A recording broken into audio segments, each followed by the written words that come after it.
Let's speak to Sreeram Chaulia. He's a professor at Jindal School of International Affairs. He's joining us via Skype from Sonipat. That's near New Delhi. Thanks very much for speaking to us on Al Jazeera. So the Indian Constitution, sir, guarantees everyone equality under the law. But as we've been hearing and from the reports that we've been getting, this new law, it appears that the Modi government is making religion a criteria when it comes to citizenship eligibility. It's a direct violation of the Constitution, is it not? Why is Modi pushing for this? No, first of all, it's not a violation of the Constitution because it has been unanimously, passed by both the houses of India's elected parliament with huge majorities in both the lower and the upper houses. So elected representatives have created a law which is a constitutional act. As far as the discrimination, the alleged discrimination goes, you see, the attempt of the Indian government has been to correct the inequality and the unfairness and the discrimination that religious minorities are facing in these neighboring countries, which is Pakistan, Bangladesh, and Afghanistan, either at the hands of regimes or at the hands of hardline jihadist groups that have been persecuting non-Muslim groups. So the reason Muslims are excluded is because they don't face religiously based persecution in these Muslim majority countries. And the protesters, I don't think we should exaggerate their impact. Right, but the accusation is that then Muslims are actually facing persecution in your own country. Well, that has nothing to do. In fact, that's untrue. 200 million Indian Muslims are safe and secure. 9% of them voted for Mr. Narendra Modi's party, the BJP. And some among them have been misguided by opposition parties. As you just mentioned, it's part of domestic politics now. Parties that oppose Mr. Modi's BJP are trying to misguide young people to come onto the streets. And by the way, it's not a huge number. In a big country like India, where there are 1.3 billion people, a few hundred people here or there does not amount to a massive crisis or some kind of a revolution. I mean, it's far from that. But allow me, sir, it's not the opposition parties. I mean, we're hearing from human rights organizations as well, international human rights organizations that say this law is discriminatory against Muslims specifically. Well, as I said, it is to correct the discrimination that non-Muslims are facing in neighboring countries. And it does not affect Indian Muslims at all. The Citizenship Amendment Act has to do with people of other countries, citizens of other countries who are facing threats to their life and liberty. So India is opening its door and providing a humanitarian refuge for these people who have nowhere to go. And I think it's unfair to call it discriminatory because that's part of the politics in India, because there are some left liberal elements and so-called progressives who are now using this moment to create this hysteria and fear-mongering that Indian Muslims, 200 million of them, are a threat. Actually, citizens of India, be they of any religion, including Muslims, have nothing to do with the Citizenship Amendment Act. This is not about citizenship of those who already have them here. It's about granting citizenship and asylum. What is the link in the connection between this law, the CAB, to the National Register of Citizens that was recently introduced?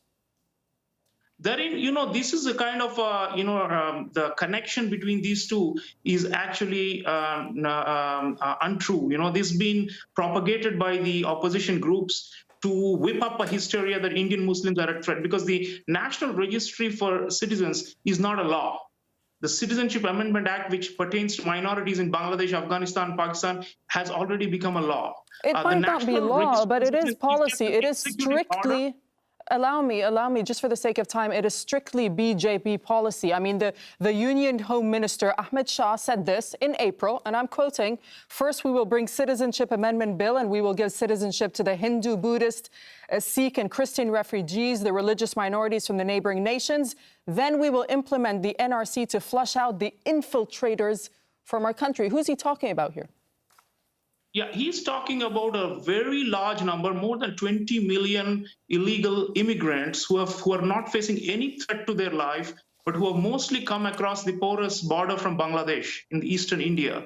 The India-Bangladesh border is more than 4,100 kilometers long, and the kind of terrain there is, it cannot all be policed. So there are lots of people who have come in for economic opportunities. And every sovereign state reserves the right to limit immigration. I mean, India is a poor country and a developing country itself. We cannot have 20 million or more undocumented people who are pouring in, changing the demographic balance. You just mentioned in your report, in the northeastern states of India, which border Bangladesh, the locals are becoming minorities because of this gigantic influx of Bangladeshis. So I think the National Registry applies primarily to the eastern part of the country, which is where the demographic balance has been completely altered for political reasons by opponents of Mr. Modi who rule some of these states, like Mamata Banerjee in West Bengal. So, even though, let me correct you, because the union minister also said that the National Registry, in fact, and he said this in December, is going to apply to all parts of India. But just for the sake of time, one final question to you. Do you think that the Modi government has been caught off guard with the size of the protests and the amounts of people that have been coming out really from all walks of life across the country to protest this law? And what will the Modi government do? Well, just to get back to you on what Mr. Amit Shah said, it was to ensure that some of these illegal immigrants have also moved to the other parts of India. So that's the whole idea.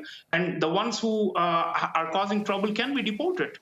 Now, coming back to the question of misreading or miscalculating, the size and the proportion of the protests are not really big for India. I mean, if you look at a country like Lebanon, it's like less than 10 million people, maybe a few thousand here or there might make it look like something extraordinary. But in Indian context, we have often had, it's a raucous democracy, people protest. I don't think we should make a mountain out of a molehill. I think that the protests are actually on the waning, and I don't think they can be sustained because one is a rent-a-crowd kind of protest, which are being mobilized by parties, by people paying people money. Many of the protesters don't even know what they're protesting against. It's like a hired crowd out there. There are some who are ideologically motivated. They will continue to protest, and the police are allowing them to protest. I'd have to ask you. I have to ask you though what you're basing these allegations on, because we speak to reporters on the ground and we speak to people in India, and certainly they don't seem to be hired. And we also speak to human rights organizations. Amnesty International joined us just an hour ago on Al Jazeera.